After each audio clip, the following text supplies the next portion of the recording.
So we moved the bees to the roof up this rather small ladder, and in order to get stuff up there, we basically just use a rope, tie our bag and syrup together, and haul it hand over hand up. You know, it's not pleasant or easy, but it's one way of doing it. I'm going to check on these bees. There were 2 hives up there. I just peeked. It looks like one of the hives might be dead.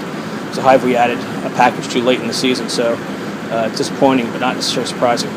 We'll give it a shot and see how it looks. So we're up on the roof, and per the current DC laws that we're trying to deal with, as far as how we keep bees in the city, the bees need to be at least 15 feet from the property line. And so you can see we're compliant in all directions. So these bees are compliant with the law. Unusual because generally on rooftops you rarely have 15 feet to work with on either side. You can see this is the hive on the left. There's only a single deep. It succumbed to wax moths, which are noteworthy for these larvae here, or pupa, and then this web-like material. You know, the one way to handle wax moths is to reduce your entrance so they have a better protection at the fronts. We do not have an entrance reducer on this one. We did not expect wax moths to be a huge problem this year, thanks to a cold winter. Invariably, we were wrong. So we'll replace these bees next spring. In the meantime, we'll check on the other hive. Here's the entrance to the other hive. Obviously, it's doing very well. And what I'm doing now is just trying to see if they're bringing in any pollen. And you can see some of the folks returning do have some pollen on their legs, which means there are still some things in bloom out there, which is a good sign. We're going to give them some pollen patties and some syrup anyway, and also some mite treatments. We wanted to see how much natural resource there was in the environment. Some folks have asked how I start my my smoker. In here, I just picked up some dry grass that was adjacent to the road. There's a few pieces of paper. And I've got a bottle here of something called starting fluid, which you can buy in the automotive section of most stores, your local Walmart or hardware store. It's very flammable, just a few squirts, and then we light it, let it get hot and on fire, and then we close up the smoker and use it. You don't need a lot of fuel for this because we're only servicing one hive, and we're not going to beat them to death. So here we go, a couple of squirts.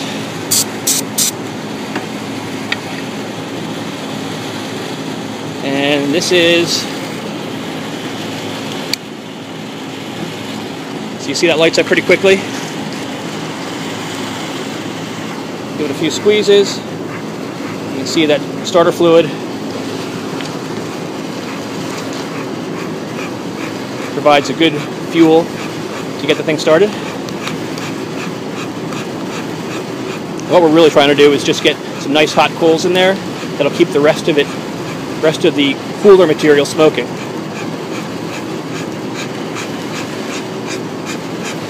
And the trick is to find the balance between making sure the fuel is hot enough to keep the smoke coming, but cool enough so it doesn't burn the bees. And of course, here I am in my bee togs, otherwise known as my business suit. It's hard to squeeze in bees during work or during lunch.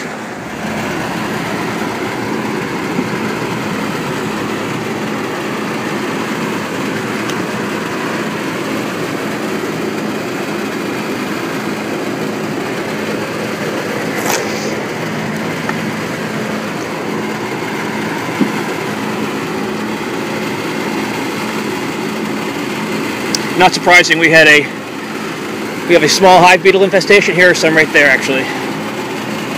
See those little beetles? They're called small hive beetles. We've got quite a few here. They can really destroy a hive, especially now that we've put pollen patties in. They tend to lay their eggs in the pollen patties, and the larvae form, and you get major problems with your hive. Generally, the colony collapses after a certain point once the hive beetle get established. So we have our trusty small hive beetle traps that we've made that are very effective. There is a video on this. And then we'll also feed with some syrup. We've got some 2-to-1 syrup in this bucket.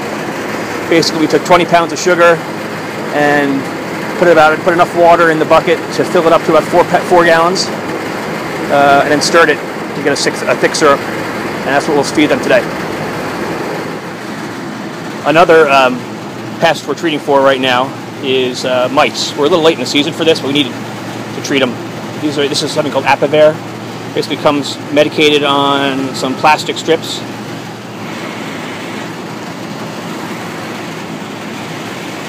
We tear those strips apart and we put them in the brood chamber, and I'll show you how you do that.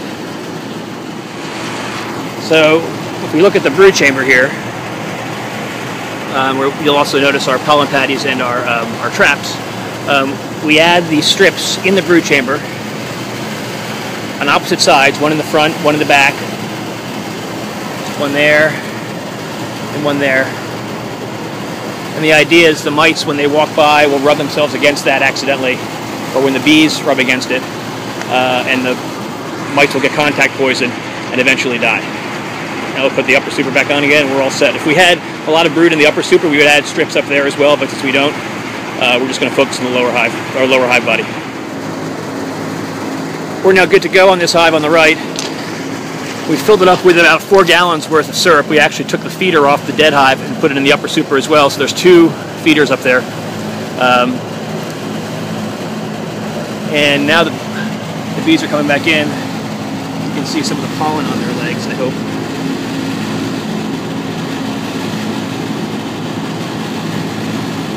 So we'll come back here in a couple of weeks and feed them again. We want to get that upper super jam-packed full of sugar syrup. Sugar water honey, as we call it, and also make sure the colony is large enough to continue to grow.